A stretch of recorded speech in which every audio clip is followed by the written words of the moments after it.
plunge. Let's really dig into this. Now, this is Scottsman's guide. December did suck, but compared to what?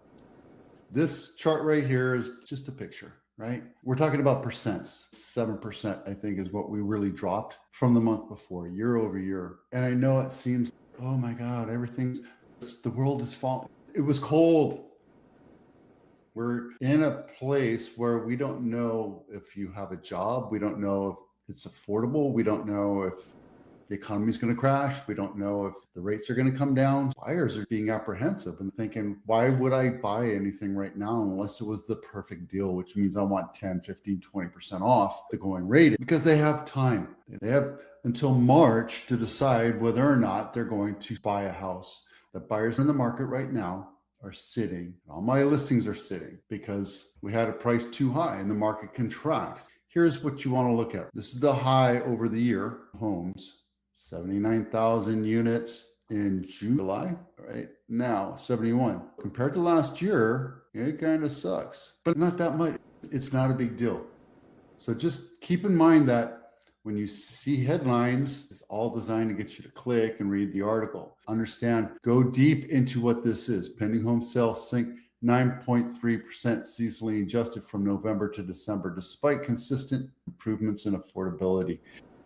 We need to do a little bit more on the affordability, on the economy, on the jobs reports in order to have more buyers enter the market. Even though we're going to have a lot of homes for sale this year, buyers are still going to be picky. So what do? You make your house look nice, you curb appeal, get all the repairs done, and make it so it's easy for your buyers to say yes. Price it too high, you're going to have a lot of buyers walking or going somewhere else. That's just the way it is. Go down 100,000, 200,000. If it's really there, then you know that the market's going to sell right now. The house is going, don't play I think I'm going to price it out game, especially if you have an older home that has been neglected or not maintained as well as it should. Probate and estate sales are the primo deal for me because I get to help them fix it up and make it look pretty again and stage it because it helps them. It helps the seller. It helps the children of the seller take care and make sure that house gets sold for the maximum amount of money at that time. Right. And this little pre-inspection checklist, you download this and put in your name. If you have questions about who you should talk to, about putting your parents into adult communities or care facilities, we have that available for you. It's available on the internet too, but there you go. Cupertino House of the Week, Primrose Way, $2.6 million for a standard ranch house that needs work. 1,400 square feet, 3-bedroom, 2-bath. Built in 1961, $2.6 million, and it needs work. Isn't that awesome? Yep, you need to put a new kitchen, you need to get rid of that paneling, you need new flooring, new carpet, new windows, new lighting, new everything, but it's still $2.6 million. I would love to see what this thing sells when it does sell. At least the agent got the floor plan. That's nice. Does it even have cooling?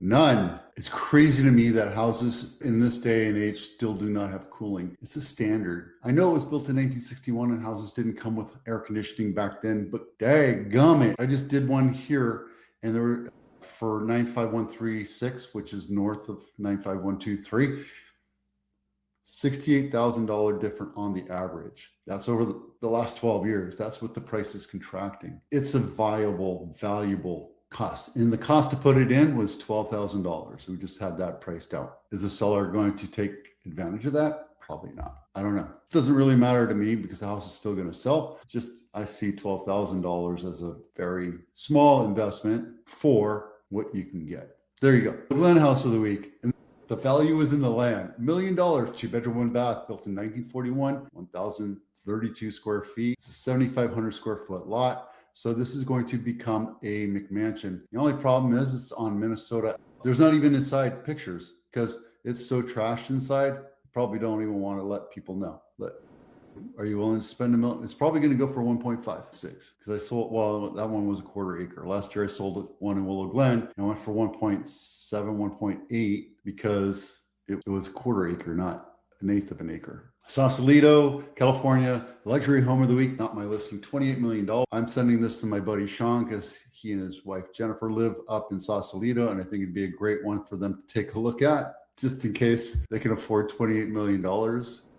$28 million, 8 bedrooms, 6 and 4 halves, 8,700 square feet, built in 1893. This is like a kitchen. This is like a restaurant. It's right on the water. It's almost a half-acre plot of land, and it's been on market. Let's see, how many days on market? 5 whole days. Yeah, this thing's gonna fire pit balcony. Okay, well, let's take a look inside.